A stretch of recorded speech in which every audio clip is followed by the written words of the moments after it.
The first leg of the patrol ended with their arrival at a modest frontier village roughly 30 kilometers northwest of the fortress town. The 5th Legion was generally well received by their constituent populations, but the especially cheerful reception was a testament to how popular Captain Randall and the 1st Company were in the eyes of the locals.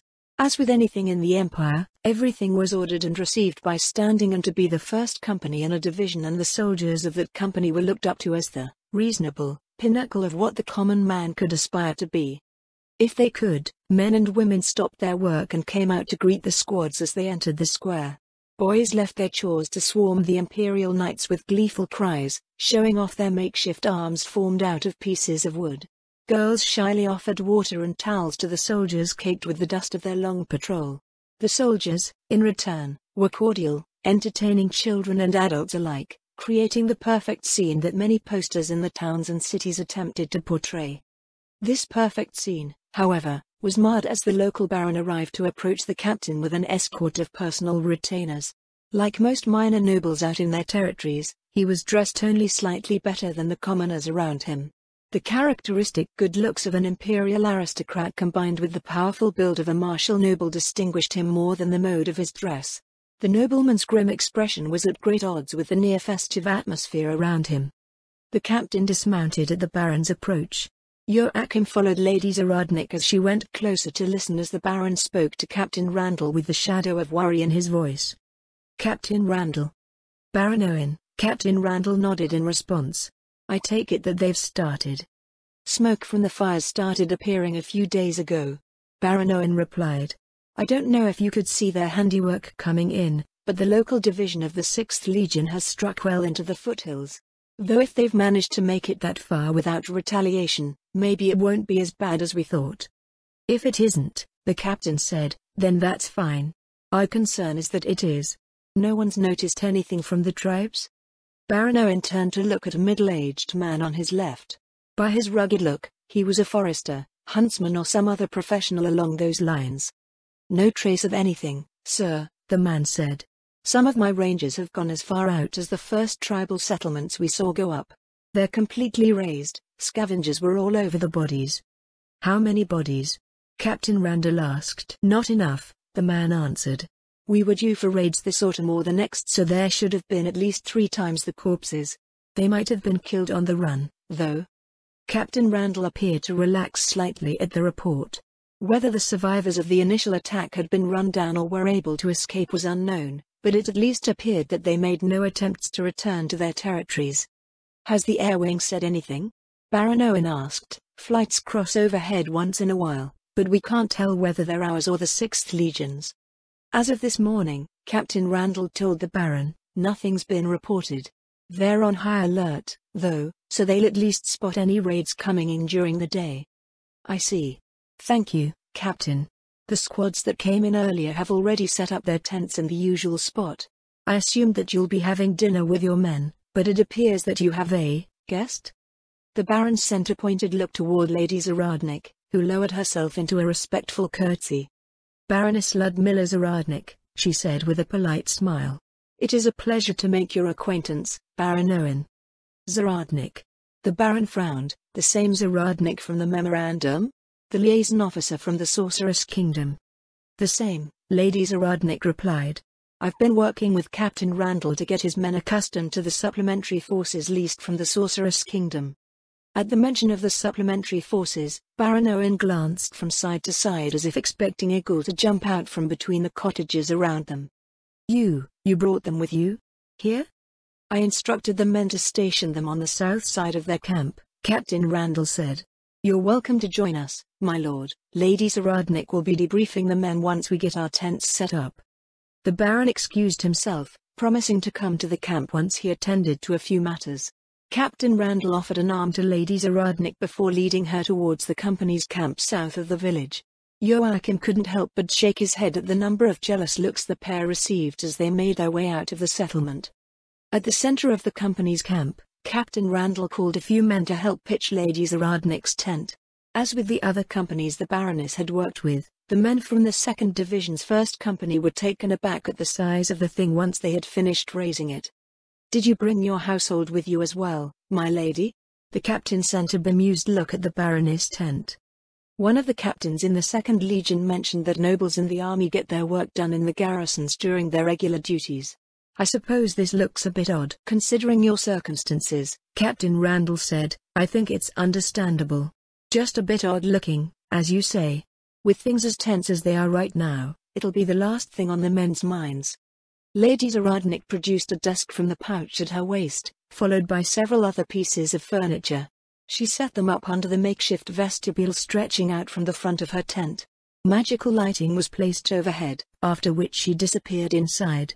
The inside of the tent lit up and the noblewoman could be seen moving back and forth placing more furniture around the interior. I wonder if the court council will reallocate our budget surplus to creature comforts, Captain Randall mused. I could use a tent like that. It looks better than the room of an inn in there. Oh, it is better, sir, Joachim said. She has magical heating, preservation containers, enchanted decanters and a bunch of other things. It's a tent for a campaign that brings along the comforts of a city suite. Do you get to stay in there with her or do you get the kennel? The kennel, Joachim smirked. At least my tent looks like one when I put it up beside hers. She lent me a couple of magic items, though. Between Lady Zaradnik's hot meals and her magical conveniences, he was probably getting spoiled. The companies that she had worked with so far probably felt the same way. She brought familiar hospitality in one hand and the undead with the other, masterfully managing the army's disposition at all times. How long until the last few squads arrive? Baroness Zaradnik asked as she came out of her tent. A half-hour at most, Captain Randall replied. I didn't send them too far out and the Baron's huntsman made it sound like things have been pretty quiet considering what those hooligans have been doing out there. Hooligans, a voice came from behind them. I couldn't have put it better myself. Baron Owen came from the direction of the village. With him were several footmen and the village priest. He waved the footman forward to deliver the supplies he had prepared for the first company. Rather than having the army's patrols carry their supplies with them, the villages along patrol routes served as waystations where their provisions were stored, freeing them of their logistical burdens. I was more than happy to host them the other day, the Baron said, but their conduct made me wonder if we'll be compensated for what they requisitioned. This has become a rather common theme when it comes to the 6th Legion, Lady Zaradnik said. You mean I didn't happen to get a bad batch of them, my lady? Baron Owen asked. I'd first like to hear an honest assessment of the ones you interacted with, the Baroness answered. Were they really hooligans? Lady Zaradnik gestured to one of the stools placed in front of her tent. The Baron sat down with a sigh as the Baroness poured steaming tea from one of her enchanted decanters. He took it from her desk with a grateful nod, cradling the cup in front of him.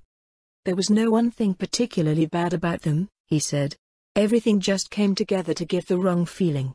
I heard the legions went from 8 to 6, but I didn't get how they went about doing that until recently. They took the Imperial Knights closest to retirement and put them to pasture so they could keep the new recruits. It sounds like a decision made from behind a desk, Captain Randall snorted. Only a bureaucrat whose face is buried in their tabulations would do that. Captain Randall seemed to have the right of it. The oldest knights were those most deserving of their pensions and due to retire anyway. Recruits with long careers ahead of them would be wasted if they were simply discharged. It lined up elegantly on paper and was a clear course of action for one who only saw things from that perspective, but numbers never told the whole story. I'd say it's reasonable to a degree, Baron Owen said, but this is absurd. Discipline was all over the place, their captain and his sergeants were up to their necks dealing with their enthusiasm and they certainly didn't have any idea how to conduct themselves around the civilians. It's as if they stuck every fresh face in the army and the 6th Legion. That's probably a given with the new mandate of the 6th Legion, Captain Randall said. Those who only have youth and ambition to their name are the most likely to risk dying in some nameless field in God knows where. I've seen them in Karlsheim and some of the towns while they were on leave. Lady Zaradnik noted, they were on the brash side, but they weren't causing any major disturbances. Maybe a city or a town can absorb all of that energy of theirs, Baron Owen replied, but a village can't. I have 300 people in this village and the surrounding hamlets. Throwing 100 of these inexperienced and eager soldiers into the mix was too much. I was actually happy to see them ride off to go bash demi-human heads since it meant they would be moving on to plague the Baron next door. Though his grandfather complained endlessly about them, the men from General Ray's camp didn't seem to be as bad as Baron Owen described. Then again, that in itself may have been one of the general's calculations. Suitably ambitious soldiers in companies that stood apart from the rest. All for the sake of making his battalion stand above the regular divisions of the 6th Legion. The more problems the others made for the Wyvern Mark, the better General Ray would seem in comparison. Night fell, dinner was served and Lady Zaradnik moved on to debriefing the squads over the day's patrol. The Baron and his village priest expressed their interest in attending right up until they were informed that the Death Cavaliers were to be included in those debriefings. Baroness Zaradnik's gaze followed them as they swiftly departed the camp. "I was of the assumption that all martial nobles entered service with the Imperial Army," she said. "A few things go into that decision, my lady," Captain Randall said. "The army will of course welcome them with open arms, but some just prefer to stay at home. This is especially true for lords like Owen who have territories right on the border. A few of the lucky ones like Captain Ward will have assignments near their fiefs. Do they participate in the realm's defense even though they no longer hold martial obligations as frontier lords? They can still fight, so they will if they have to. Each usually has at least a small retinue of fighting men, as well. For the most part, they cooperate if needed. Even if we have a professional army, we can't cover every part of the Empire at all times, so having these little redoubts all over the border makes more of a difference than most people think." "That's something that doesn't make it into the official reports," Lady Zaradnik said. "Thank you for letting me know about it, Captain. Now, we should move on to these debriefings." Captain Randall called in the first squad, who was accompanied by the Death Cavalier who had been attached to their patrol. The men no longer seemed terrified of the undead being, but neither were they entirely comfortable around it. Their cleric stood as far away as he could from the thing. The Baroness' time with each squad not only included collecting information about their experiences and answering questions that they might have, but also encouraging the men to communicate with the undead, who had questions and concerns of their own. His sensibilities as a cleric of the Earth God were always disturbed at what the temples would consider the promotion of abhorrent practices. Undead were the enemies of all life, no matter how pleasant they seemed at first. Eventually, an undead being's true nature would reveal itself to the sorrow of those who had involved themselves with it. As they were followers of the Four, he was certain that the Imperial Knights knew this, but Lady Zaradnik slipped past their guard by relating to them as a martial noble with a soldier's sensibilities. That she was an attractive young woman amongst thousands of men likely played no small part in her success. She never pressured them with the authority that she technically held, instead appealing to each company by promoting the qualities of the undead and the ways they could be employed to enhance the security of the realm. It wasn't simply allowing the terrifyingly powerful undead to do everything, either. The Baroness put great effort into incorporating them as a part of the Imperial Army. They were soldiers who could work with fellow soldiers, and by being excellent at what they did they enhanced the efficacy of those who worked with them. With every company that they worked with, Joachim watched men nod, their minds working behind thoughtful expressions as Lady Zaradnik inexorably overturned cultural reservations and religious principles alike. As the Empire was a secular state, the clerics in each company were legally barred from interfering with her ongoing assault. Joachim wondered what the clerics of the 2nd Legion had done in response to her methods, but the reports that he was privy to were notably lacking in that regard. Baroness Zaradnik was with the 7th Squad of the night when Captain Randall shifted his attention away with a sharp expression. No one at the debriefing missed it, and silence already filled the air between them when the captain's orders rang out over the camp. "Saddle up, we've got incoming." The men of the company moved swiftly in the night as they donned their equipment and prepared their horses. Captain Randall sent one of the men on sentry duty to fetch Baron Owen from his manor. Joachim hadn't changed out of his armor since he was attending to Lady Zaradnik, so he could only wait with an impatient air as the soldiers hurried to re-equip themselves. "How was this raid detected?" Lady Zaradnik asked. "One of the patrol flights crossed over them," Captain Randall answered. "A war wizard contacted the division headquarters in Aoten and Aoten relayed it to us as the closest company." "I thought air patrols didn't operate this late," Joachim frowned. "They don't," the captain replied. "Not usually. They doubled the frequency of patrol flights with all the trouble brewing over the past few weeks and they're going out later than usual. I don't know if we're unlucky to have this raid coming in or lucky that we managed to spot it before it crossed into the Empire." Joachim looked up at the night sky where clouds partially obscured the waning moon.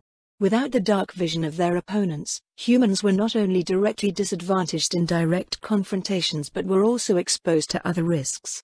Easily avoidable terrain hazards could become crippling or deadly, and movement suffered as a result. It was hard enough to keep track of one's surroundings in the chaos of battle with good lighting. In the darkness, wounded men could die unnoticed mere meters away from their healers. Baron Owen came jogging into the camp, dressed in a house robe and accompanied by a dozen footmen. "Captain Randall, where are they going to appear?" "The patrol flight that spotted them estimates that they'll come out 8 kilometers southeast of here. The demi-humans are 2 kilometers from the tree line at last report." "How many?" Baron Owen asked. "There are 3 hamlets that they might attack in that area." "Too many," the captain's voice was grim. 200 or more, the flight can't get an accurate count through the vegetation. They'll try to slow them down if we don't reach them in time, but they don't have a third-tier mage. The commanders scrambled 2 more flights, but they'll take just as long as us to get there." The presence of a mage who could cast third-tier magic was a world of difference, especially in situations like the current one.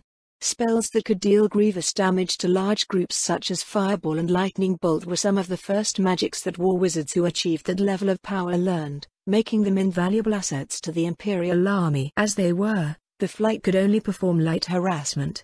A war wizard with second-tier magic could either try to hamper the movement of small groups or attempt to kill a few targets, and, due to weight limitations, the dragoons had limited ammunition. What little they could do from above wouldn't dissuade determined invaders. "Should I inform the villagers here?" the Baron asked. "What about the rest of the border? Are they searching for other raids?" "There haven't been any other movements reported yet," Captain Randall answered, "but let your people know what's going on just in case. Let's go." The men look about ready to head out. "Smash those invaders for us, Captain." Captain Randall replied with a sharp nod and a salute before turning to jog away. At the edge of the camp, most of the company had already gathered. The captain sent his warhorse into a brisk trot, briefing the men as the thunder of hooves rose behind them. The flight reported small and large demi-humans. Over 200. "We don't know what exactly we're dealing with, but the dragoons will try and slow them down if they look like they'll get to the citizens before we get to them." Small demi-humans probably meant goblins. There were no others with significant numbers in the nearby wilderness. The most common large demi-humans in the area were ogres, though bugbears and trolls were not completely out of the question. "What are your expectations for this raid, Captain?" Lady Zaradnik asked. "Do the local tribes have any notable habits or patterns to their behavior?" The Wyvern Mark has long settled into a pattern of tribal growth until food problems lead to raids, between tribes or against us, or migration. We stamp out migratory groups that cross over into the border, and exterminating raids has a way of decreasing competitive pressure on the tribes. Demi-humans raiding for food will grab the easiest meals that they can find. Herds in the fields and livestock pens are targeted first, followed by granaries and other types of food storage. As long as people hole up securely and make sure other sources of food are easier to get at, they'll get through unscathed. I don't think we can expect that this time, though. There are far too many and this timing is just too suspect. So you think that this is the retaliation everyone has been worried about over the past few weeks? Captain Randall's expression darkened at the suggestion that the 6th Legion's activities were finally bearing fruit. "Yes, my lady," he grated. "Filling empty bellies is one thing, reprisals against aggression is another. Will the company make it in time?" "The good news is that, if they're out for blood, this raid won't be entirely hunters. Since goblins probably make up the bulk of it, they'll be staying in a big group and moving at the pace of their strongest members, which should be the big demi-humans that they rely on for muscle. If you're worried about not being able to intercept them in time, the Death Cavaliers could be sent ahead to wait for the raid group." The captain glanced to the wings where the Death Cavaliers were matching their pace. After a moment, he shook his head. "We don't want these demi-humans anywhere close to the trees, my lady," he said. "We want to catch them out in the open where there's nowhere to hide if they try to retreat. It's 5 kilometers from the tree line to the nearest line of hamlets. That margin is our killing field." "I never got a chance to see how Imperial Knights perform in mounted combat," Lady Zaradnik said. "The 2nd Legion had to muck around in a jungle." "I don't envy them that," the captain replied. "As I understand it, however, Riastais has a cavalry tradition much like our martial traditions of old. I always thought they'd defend their borders from similar threats as this with their knights and the men-at-arms in their retinues, though they did mostly hide behind their pike lines at the annual skirmish. This was something most imperial aristocrats and soldiers learned of the kingdom of Riastais, though the kingdom was generally cast in a negative light. The empire broke off from Riastais and their martial nobility went on to help create the imperial army, which served as a pillar of the empire. Riastais, however, remained stagnant, retaining systems that relied on non-standardized military forces of dubious worth. "I've gotten that quite a bit," the Baroness said. "House Zaradnik isn't from a cavalry tradition, however, we're rangers." "I see. Still, our rangers favor open areas. Shouldn't it be to your advantage to fight on unobstructed battlefields?" "That depends on each ranger's experience. I can see why the rangers in the Imperial Army would be specialized in fighting in the plains. My territory, however, is dominated by forests, hills and mountains. We didn't have cavalry at all." "Then, in that case, you're in for quite the show." Plisk. One of the company's majors brought his mount up beside Captain Randall from behind. "Yes, sir? We're about halfway. Let that flight's war wizard know. It was Caranel, I believe." Plisk cast a message spell, nodding at the captain a moment later. "I got her," he said. "Where are those demis at?" the captain asked. "About 2 kilometers into the fields," Plisk answered, "near the big slough." "Which side?" "Our side, sir." "Good. Have they gotten a better idea of what we're facing?" The mage fell silent as he silently conversed with his distant counterpart. "Goblins, mostly," he replied after several seconds. 3 dozen ogres, 2 dozen bugbears. That's a lot of big demi-humans for a group of 200. Caranel says it's just shy of 400 now. Well, that's interesting. A smile formed on Captain Randall's lips and Joachim frowned at the glint of excitement in his eyes.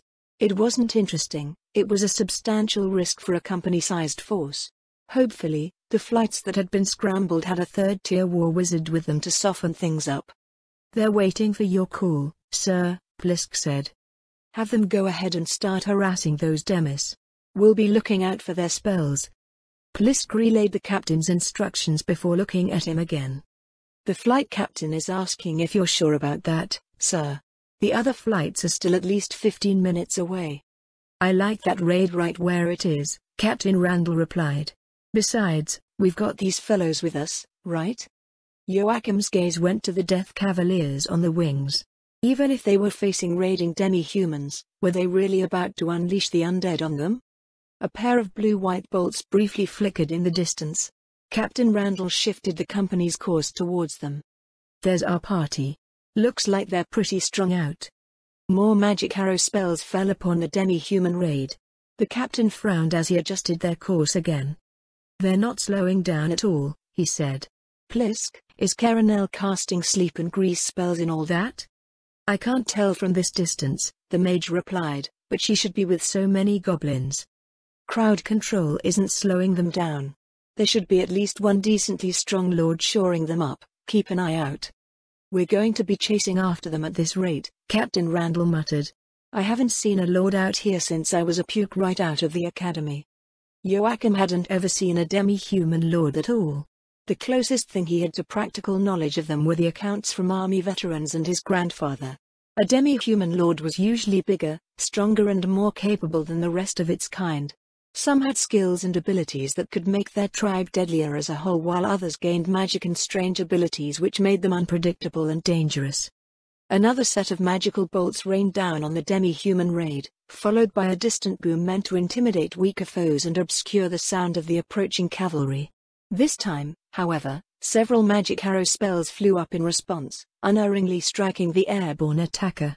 They were now close enough to see the hippogriffs ascend to safety after the unexpected counterattack. "The hell?" Plisk furrowed his brow. "Great," Captain Randall snorted, "they have 5 times more mages than we do. Maybe we should have put up recruitment posters in the wilderness instead of the cities. Looks like we'll be coming up from behind for sure." "Will that be a problem?" Lady Zaradnik asked. "We won't be able to hit them at a good speed, for one," the captain answered, "plus, they'll have more time to react." You can send the Death Cavaliers to head them off, Lady Zaradnik said. Captain Randall eyed the dark mass roving away from them a kilometer ahead. Moonlight occasionally glinted off what might have been metal weapons. How quickly can they get there? They go about twice the speed of an Imperial Knight at full gallop. They don't tire, either. All right, can I command them as I do with my men? Yes. They'll know you're addressing them, even if you haven't figured out names for them yet. The captain turned his attention to the wings. A moment later, the Death Cavaliers raced ahead, following a curving route on either side to head off the demi-human raid. Joachim watched them with a grim look, conflicted over the fact that they were really going to send the undead against the living. Imperial Knights, form up. Captain Randall urged his mount into a gallop while Joachim and Lady Zaradnik remained behind with the clerics, rangers and other soldiers who wouldn't be participating in the charge. They followed behind the quickly forming wedge as it rapidly separated from them. Ahead, the demi-humans abruptly stopped as the Death Cavaliers cut in front of them. Those pushed into the line of undead from behind by their fellows were effortlessly cut down by wickedly curved black blades that pulsed with an evil light. Though there must have been a dozen meters between each Death Cavalier, they maneuvered so quickly that nothing could get by. The mage from the air wing crossed low over the raid as it piled on itself, lighting the field with flare spells. A fierce cry rose into the night as the Imperial Knights smashed into the rear right flank of the demi-human force. Gleaming lances found ogres and bugbears, and the cavaliers switched to their sidearms. They slashed and trampled their way across the throng of screaming invaders, massive warhorses sending dozens of goblins into the air like so many rag dolls. Captain Randall's charge punched through to the opposite corner. In the wake of the cavalry charge came volley after volley from the company's rangers. The rain of arrows scythed down demi-humans left shocked and confused by the violent turn of events. Coming through, the rangers lowered their bows as Captain Randall finished wheeling around with his formation and plunged into the demi-human's left flank. A fresh wave of terrified demi-human screams followed the Imperial Knights as they cut a bloody swathe parallel to the line of Death Cavaliers. The demi-humans that survived broke and scattered in every direction. Groups of Imperial Knights and Rangers split off to run them down. Joachim dismounted, joining the other clerics as they combed through the field looking for men who had been knocked off their mounts or injured. He tried to ignore the tremendous stench rising from the dead demi-humans as his boots squished through the bloody mud. The other soldiers went around finishing off any of the raiders who weren't quite done. How did we do? He looked over at the sound of Captain Randall's voice. A few cuts and bruises from the charges, sir, one of the first company's clerics said. One of the cavaliers sprained his wrist hitting an ogre the wrong way. No injuries otherwise. Not that I should be complaining, the captain nodded at the report, but that was much easier than expected. Probably something to do with the demis being scared shitless by those undead, a nearby sergeant remarked. I don't doubt it, Captain Randall said. Where's Lady Zaradnik? Joachim looked around, realizing that he had lost track of his charge again. He turned in place, trying to make out her figure with his night vision ruined by the now expired flare spell. Captain Randall. The Baroness' voice sounded from near the line of Death Cavaliers. Joachim hurried over, checking her for any visible signs of injury. Captain Randall stepped through the field of corpses to join them. Did you find something, my lady? In reply, Lady Zaradnik pointed to the corpse at her feet. Captain Randall sighed. Well, shit. Several men nearby, including Joachim, looked down at the captain's expletive. The dead demi-human was roughly human-sized, displaying savage, goblinoid features. A hobgoblin. Check the field for hobgoblins. Report in as soon as you find one. This might complicate things, the captain pursed his lips. They're not common here, I take it? Lady Zaradnik asked. Not common and always trouble when they show up, Captain Randall answered. Have you fought them before, my lady? A few. I guess you already know what the problem is considering you pointed this one out. Let's get out of this mess. Joachim followed Lady Zaradnik and Captain Randall as they walked past the line of Death Cavaliers. He paused to take a breath of fresh air when they finally got upwind of the battlefield and its stench. The captain scanned the sky for several moments before the flight that had been harassing the raid landed nearby. One of the dragoons dismounted to join them. And here I thought we were going to get to drop in, he said. How many of those things did you find? We're still sifting through the bodies, Captain Randall said. Where are those other flights? Less than 5 minutes away now, the Dragoon replied. I'll ask headquarters to send them out to reconnoiter, but they'll want a thorough accounting first. The Dragoon's gaze slid over to the nearby Death Cavaliers, who remained where they had been since they were ordered to intercept the demi-human raid. As if in testament to their obedience to Captain Randall's command, they had created a distinct line of corpses. Not a single raider had gotten a step past it. The 6th Legion is going to be ecstatic about this, he said. No doubt. Captain Randall's voice turned sour. We can all kiss our sleep goodbye. Those upstarts are going to go all out once word reaches them. There must be some law for this, the Dragoon muttered. Why would there be? Captain Randall threw up his hands in helpless frustration. I can't imagine that anyone expected an Imperial general to incite savage tribes to raid the Empire in some mad plan to make expansion more efficient. Now, they won't order him to stop because the anticipated gains are greater than anything that the Empire has seen since its founding. So we just grin and bear it? If this keeps happening, people are eventually going to die and there's going to be blood. And the side to strike first would be in the wrong. Joachim had thought this behavior the realm of civilian nobles, maneuvering behind paper shields in their games of intrigue and subterfuge. Then again, General Ray was very much one of them despite being born to a martial house. The Empire and the Imperial Army had laws that regulated the conduct of its military and the citizens, but those laws were mostly to do with domestic affairs. It was assumed that, as the Imperial Army answered directly to the Emperor, what they did was by the Emperor's will. Disciplinary actions of course existed for those who breached military regulations, but Imperial law did not cover what the 6th Legion was doing. As the Dragoon asserted, eventually someone would take matters into their own hands and there would be blood. In the worst-case scenario, a conflict would break out between the 5th and 6th Legion. Presumably, the Emperor would act to prevent this.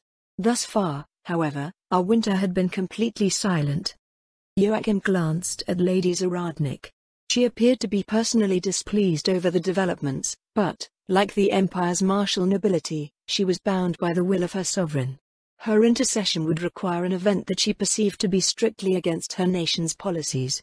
Like the Empire, those policies assumed that expansion was in its best interests and conducted under the direction of those with the authority to do so. Once the riders chasing down the fleeing demi-humans returned, they concluded that there was only one hobgoblin in the entire raiding party. Captain Randall's expression turned grim. Will that be enough for headquarters? I think so, the Dragoon replied. It's a huge problem or none at all. Either way, we're going to be busy for the next little while. The Dragoon rejoined his flight, taking off and disappearing in the night sky to the south. What did he mean by that? Joachim muttered to himself. Have you ever heard that old saying, orcs have hordes, hobgoblins have armies? I have, sir.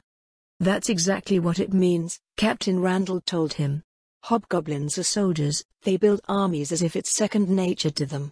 They're rarely found in the wilderness around here, but they don't hold back when they do appear. Our question right now is whether this bunch was this hobgoblin's army or whether this is a single detachment of a much larger army sent to probe our defenses or acting as part of a much larger offensive. How quickly that could escalate wasn't lost on Joachim. Enough hobgoblins could rally the entire wilderness and forge its population into a massive army that could bring ruin to multiple nations. It felt unfair that a race could just naturally understand how to create what human civilization took generations to accomplish. How much do you know about this wilderness to the south? Lady Zaradnik asked. Not a whole lot, to be honest, Captain Randall answered. On the west side is Katza, the Draconic Kingdom, and that Beastman Kingdom are across from us about 300 kilometers to the south. Somewhere on the southern side of the wilderness is the territory of the Wyvern Rider tribes. East is the City-State Alliance. The tribes of the wilderness don't have any political affiliations or economic ties. No one ever says anything about us killing them, so I don't think so. If they had some sort of trade going on with that Beastman Kingdom or Carnissus, they'd be better equipped. What you see these fellows with is about the extent of their arms and armor. For the most part, they had crude garments made from unprocessed animal hides, shells and woven grass. Their weapons were fashioned from wood, bone or stone, aside from a few tarnished metal weapons of unknown age and origin. The ignorant might scoff at the use of such primitive implements, but even a stick in the hands of a bugbear could kill men in full plate armor with a single blow. Aside from Katza, Lady Zaradnik said, they've been surrounded by civilization for centuries. Why do they remain isolated? A case might be made for them not getting along with humans, but Carnassus is a multiracial state and that Beastman Kingdom is an entirely demi-human one as far as I know. I believe that Beastman Kingdom is exclusively a few types of carnivorous beastmen, the captain replied, so they're just as likely to fight them as they are us. As for Carnassus, I have no idea. I know the Empire's reasons for not expanding into the area, which would probably be the same for the Draconic Kingdom, but what's keeping those other states from moving in is beyond me. Flickering flames filled the corner of Joachim's eye as a makeshift pyre was lit. The men piled corpses on as the fire grew, turning into a blaze that cast its glow over the cold battlefield. At least you get some fertilizer out of this, Lady Zaradnik noted. I guess that will give the locals something to be happy about, Captain Randall said. I'll have to let Baron Owen know so he can bring out some wagons to cart away the ashes. He'll have to contact the temples to cleanse the area, too. I wonder who foots the bill for that. Baroness Zaradnik scanned the battlefield as if she were expecting skeletons and zombies to pop out of the ground. Is a battle of this magnitude enough to give rise to the undead? She asked. You mentioned that raids were relatively small and very infrequent, so there shouldn't be an unmanageable buildup of negative energy even with the type of development in these lands. That's, Priest Ward? Joachim flinched in surprise as the question was unexpectedly bounced to him. What she suggested was not something that even the foremost undead-slaying experts in the temples could offer a coherent counterpoint to. Was it something that Lady Zaradnik had learned as a noble of the Sorceress Kingdom? Or were her words that of a worshipper of Sursana? Followers of the Six had many strange and superstitious notions and information that stemmed from a nation ruled by undead, demons and all manner of evil monsters was naturally suspect. His mind worked as he sought a way to approach the topic diplomatically as a cleric of the Four.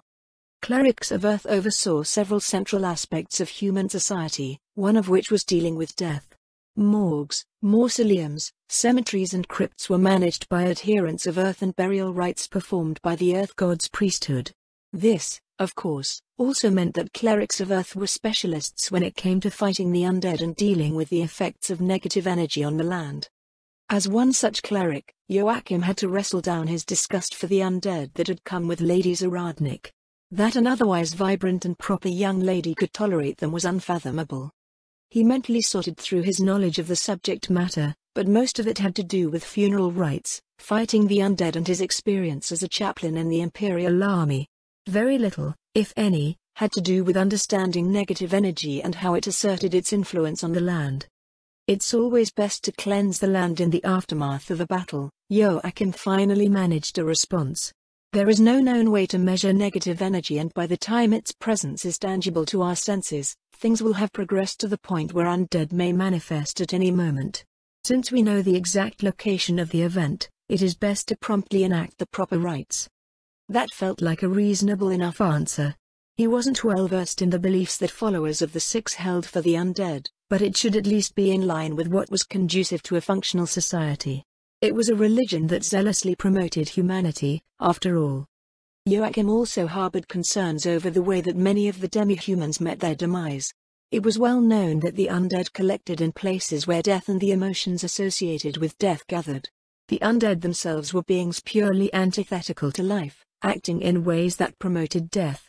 Their behaviors and abilities revolve around maximizing fear, anguish and the entropy of the grave. Bringing up the fact that the Death Cavaliers might be acting to magnify the generation of negative energy through their purposeful acts of violence was decidedly not something he could bring up with a representative of the Sorcerer's Kingdom, however, so he left it at that.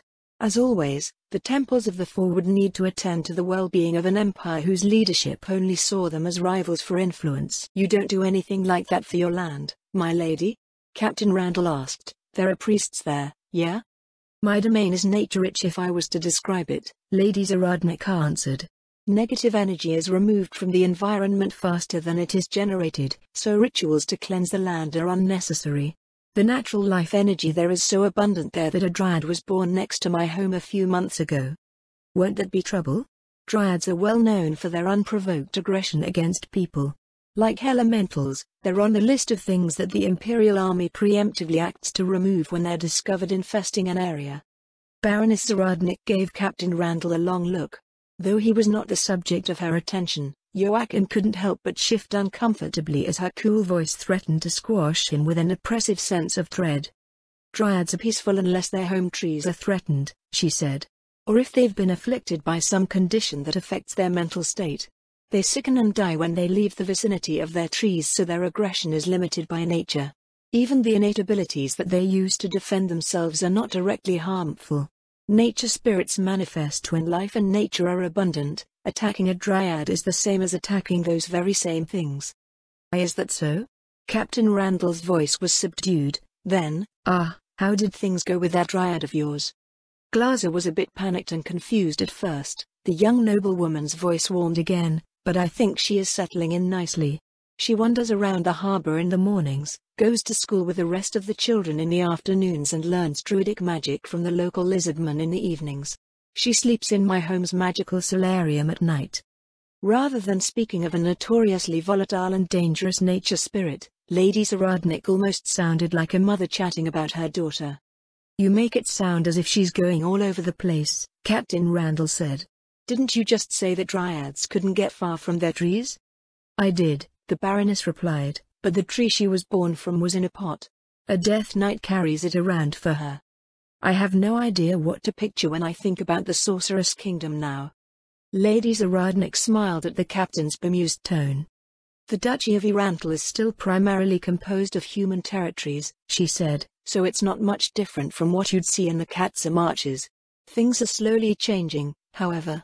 Demi-human and heteromorph populations are establishing themselves in Irantal and other urban areas, so living space, goods and services created with their needs in mind naturally come with them. My domain is on the southwestern frontier and its mostly undeveloped state makes it an ideal home for many different races. Which races live there? Aside from dryads. Of the living, the Baroness told them, it was humans at first, plus 2 half-elf maids in my household staff and their elf mother. Then a people who I ended up calling the Kronos moved in. They are 2 races, one is a sort of sheep-like demi-human druid while their counterparts are large-feeled beastmen. After that, lizardmen moved into the marshes and a frost dragon started lairing in the mountains south of my capital. Once I started expanding my borders, I incorporated the local populations of demi-humans that had long made the wilderness their home. What sorts of demi-humans do you have in your wilderness?